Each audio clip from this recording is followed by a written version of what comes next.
want to talk about a couple of things that have been in the news this week that we haven't had a chance to really focus on. And the first one is Fani Willis. Fani has been kicked off the case with Donald Trump for, what was it, conflicting interest? No, that's not what they say. What was it, Liz? She was kicked off for, I don't know. This is what Trump's attorney said. Because it is a conflict of interest. She was having an affair with the prosecutor that she appointed to go after Trump. Just a smidge of a conflict of interest. Yeah, kind of a conflict of interest. Kind of, a little one. Right. You know, just a smidge of an ethical gray zone. Yeah. I barely even noticed. This is what Trump's attorney, Steve Sadow, said. He said, as the court rightfully noted, only the remedy of disqualification will suffice to restore public confidence. Yep. That's correct. Yeah, it's absolutely correct. By the way, people of Georgia should fire her. In my opinion, she absolutely perjured herself and is just not somebody that I would want and feel comfortable. Even if I agreed with her, I wouldn't feel comfortable that she would apply justice equally to every man, including me. So that looks, you don't think they're going to bring it up and assign somebody else to the case and keep doing this, do you? No, it's over, right? I don't think they can because they lost public trust. Not that should be an indicator of whether justice is served or not. That actually shows you that it was a kangaroo court because they're just monitoring public opinion. Do people think we're okay? Correct. Can we push it a little further? But exactly I don't think that they can. I mean, especially given the fact that other cases against Trump brought by the special counsel have been dismissed and dropped because he's going to be the sitting president. I actually would like to take a moment and thank Fani Willis because as corrupt as she was the biggest gift that had been given to the Trump campaign. All of these were. Imagine if she had been like a buttoned up, smart, competent, ethical person. It would have been, Trump didn't have to do anything. He just had to sit back and let her do her thing. And they all were like that. Everything. One thing I have really learned, I learned this during my alcoholic years. I'm sorry, it is so noisy here. I'm at AmFest. The doors aren't even open yet, and just it's a crazy sound everywhere. Anyway, when I was an alcoholic, the thing that I had to do was surrender. I had to surrender my will and stop trying to force my will, thinking I know better than God.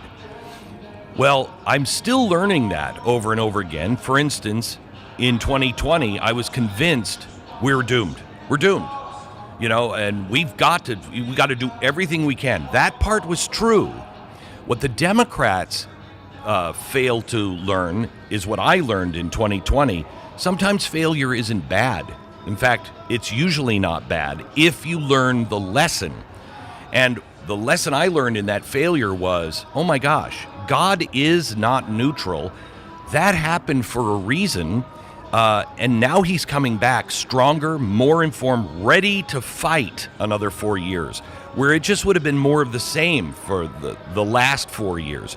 America changed and put us in this position to actually have transformative change coming our way right now. Stop forcing your will.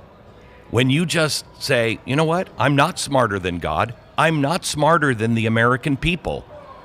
I trust the American people. It will work out in the end. And they just won't learn that. They tried everything they could by hook or by crook to convince the American people that he was a fascistic, racist monster who should be in jail. And the more they pushed that lie, the more people on their side went, this is ridiculous. They were the biggest gift to the Republican Party, the Democrats and the strategists.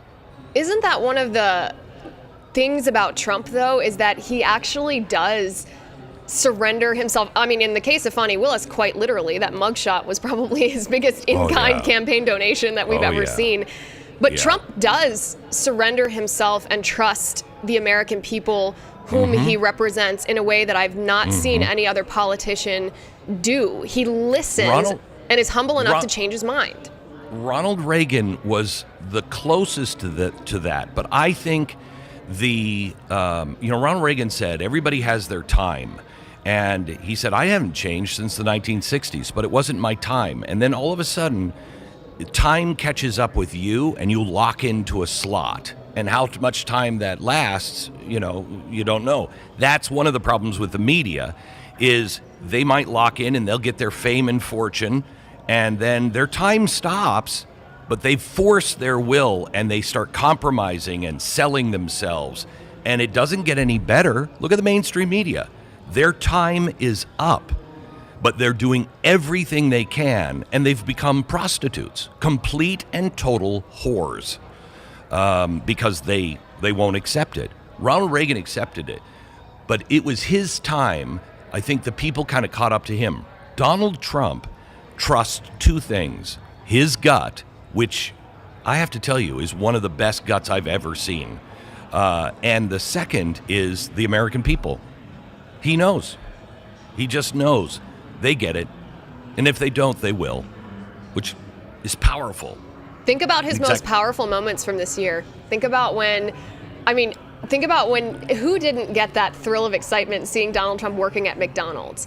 It didn't feel inauthentic the way that politicians kissing babies sometimes does. Yeah. It felt like him saying, no, I'm a billionaire. I don't actually work at McDonald's. I'm not pretending that I was raised in a middle-class household like Kamala pretended. But he's saying, I see you. I feel what you're going through, and I'm here to be your champion because I get it.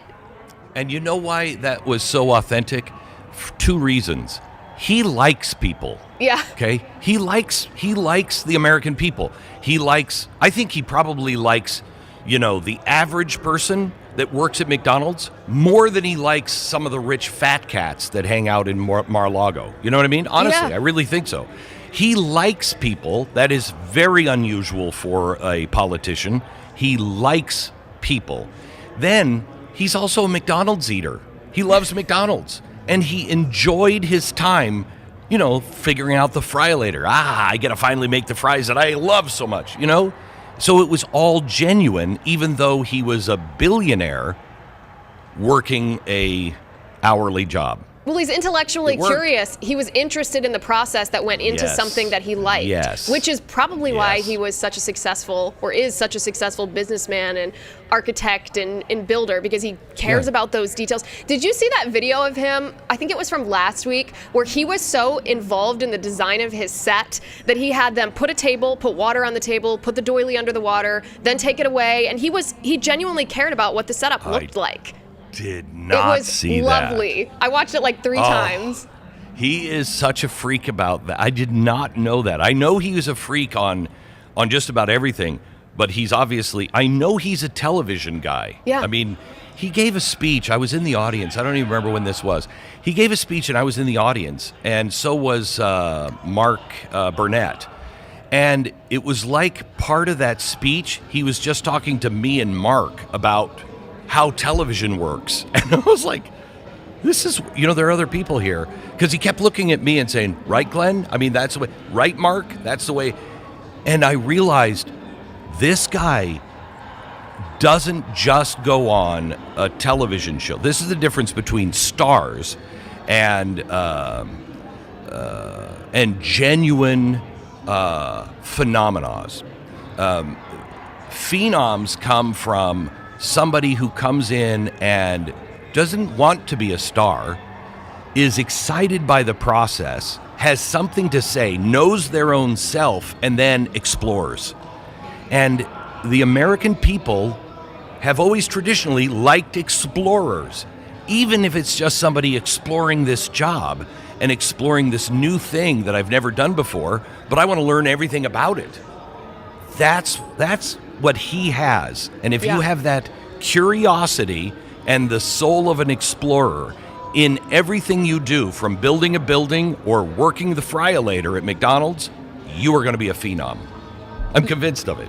Yeah, plus I think when we see a politician who's also a celebrity, and this is certainly true for me, I always want to know what they're like as a quote-unquote real person. How do you interact with your wife? What are you like with your children? Are you a present part of your grandchildren's life? How do you treat your employees? And we hear all these gossipy stories out of Washington, D.C. about Kamala Harris's staff, this huge turnover, being annoyed because she's rude to them, always glued to her phone, never present, takes 50 people to get a hold of her. And then you see the way that Donald Trump talked to, the production assistants in that video. He wasn't barking at them. He wasn't dehumanizing them. He was being respectful of their craft and taking part in it. And I think that is such a public measure of someone's character, how they talk to people who are in much lower subordinate positions. I told my daughter when she walked off stage this week, I said, go and thank all of the stagehands when they're not busy. Thank them. They just made you look good. Thank them. Care about them.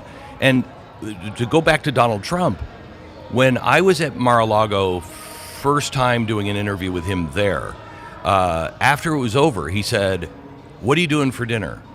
And I thought he was talking to me, and it was uncomfortable because everybody else was in the room that was with me, and most of them were wearing black pants and a black t-shirt. They were dressed to be, people on the set, not to be seen. And I said, well, I think we're probably all going to go to McDonald's. And he said, no. And he looked at the room and said, you're all coming with me to have dinner. You're having dinner at Mar-a-Lago. The place was packed, absolutely packed. And you don't go to Mar-a-Lago without a jacket and a tie, These guys were in jeans and T-shirts. I thought when he said that, he was talking to me. He was talking to everybody in the room. They were just as important to him as I was. And I thought, wow, that's a real man. That's a really good guy. So... all right, let me come back here in just a second. More. We have, by the way, we're going to be talking to Chip Roy. He just got out of a meeting with Vance. I think this will be the only interview he's going to give, and he's going to give us the inside scoop of what happened this morning. I'm against what he did yesterday, but I'm for it in principle. I just think it's a matter of timing. Give Donald Trump what Donald Trump is asking for right now. Until he proves us wrong.